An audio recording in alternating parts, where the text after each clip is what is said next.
नाशिकमध्ये नोकरीच्या नावाखाली लैंगिक अत्याचार आणि त्या महिलांना धर्मांतर करण्यासाठी प्रवृत्त करण्यात आलं असल्याची धक्कादायक घटना समोर येतेय।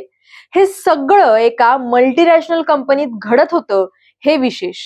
या मल्टीनॅशनल कंपनीत काम करत असताना 8 महिलांनी आपल्याला धमकावलं जातंय, शारीरिक शोषण केलं जातंय अशी तक्रार त्या कंपनीच्या HR कडे केली होती, पण तरी सुद्धा कारवाई काही झाली नाही। हे प्रकरण नेमकं काय आहे बघूयात या व्हिडिओमधून। नाशिक, एक शांत पण वेगानं विकसित होणारं शहर।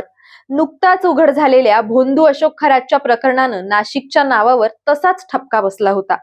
तो कमी की काय, तर आणखी या शहराच्या चमकदार कॉर्पोरेट जगाच्या मागे एक काळी सावली लपलेली होती।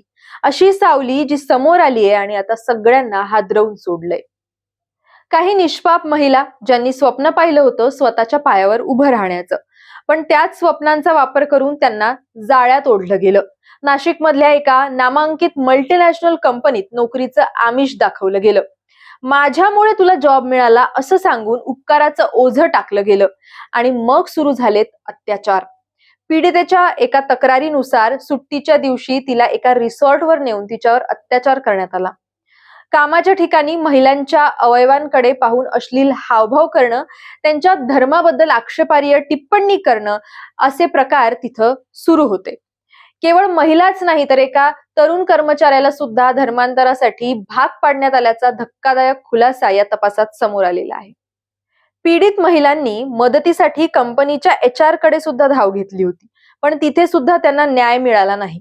नाशिकमध्ये 2 वेगवेगळ्या पोलीस स्टेशनच्या अंतर्गत फिर्यादींनी गुन्हे दाखल केलेत, त्यानंतर हे प्रकरण उघडकीस आलं। हे प्रकरण उघड झाल्यानंतर पोलीस यंत्रणा तात्काळ सक्रिय झाली। एक आरोपी विरुद्ध बलात्काराचा गुन्हा सुद्धा दाखल करण्यात आलेला आहे। तो आरोपी विवाहित आहे असं समजतंय। 25 मार्चला पहिला गुन्हा दाखल, त्यानंतर 2 आणि 3 एप्रिलला आणखीन 8 गुन्हे दाखल करण्यात आले। आतापर्यंत 6 आरोपी अटकेत आहेत आणि SIT मार्फत हा तपास सुरू आहे। कॉर्पोरेट जगात सुद्धा महिला सुरक्षित नाहीतच, ही या प्रकरणाची काळी बाजू। पण प्रश्न अजूनही कायम आहे, या रॅकेटमध्ये आणखी किती जण सामील आहेत आणि अजून किती महिला या जाळ्यात अडकलेल्या आहेत? SITच्या तपासातून हे पुढे स्पष्ट होईलच। नाशिक येथील नामांकित बहुराष्ट्रीय कंपनीमध्ये महिलांचा विनयभंग, लैंगिक व मानसिक अत्याचार तसेच धार्मिक भावना दुखवल्या प्रकरणी 9 गुन्हे दाखल। नाशिक शहरातील एका नामांकित बहुराष्ट्रीय कंपनीत कार्यरत असलेल्या महिलांवर कंपनीतील काही पुरुष कर्मचाऱ्यांकडून विनयभंग, मानसिक छळ, लैंगिक अत्याचार तसेच धार्मिक भावना दुखवल्याचे गंभीर प्रकार उघडकीस आला आहे। सदर प्रकरणी आतापर्यंत एकूण 9 गुन्हे दाखल करण्यात आले असून 6 आरोपींना अटक करण्यात आली आहे। सदर गुन्ह्याची व्याप्ती, गांभीर्य आणि संवेदनशीलता लक्षात घेता या प्रकरणाचा सखोल तपास करण्यासाठी माननीय पोलीस आयुक्त नाशिक शहर यांच्या आदेशान्वये सहाय्यक पोलीस आयुक्त गुन्हे यांच्या अधिपत्याखाली विशेष तपास पथक SIT गठीत करण्यात आली आहे। यापुढे अशा प्रकारच्या घटना घडू नयेत यासाठी सर्व खाजगी आस्थापनांनी आपल्या कार्यस्थळी महिलांच्या सुरक्षिततेसंदर्भात आवश्यक ती खबरदारी आणि प्रतिबंधात्मक उपाययोजना कराव्यात।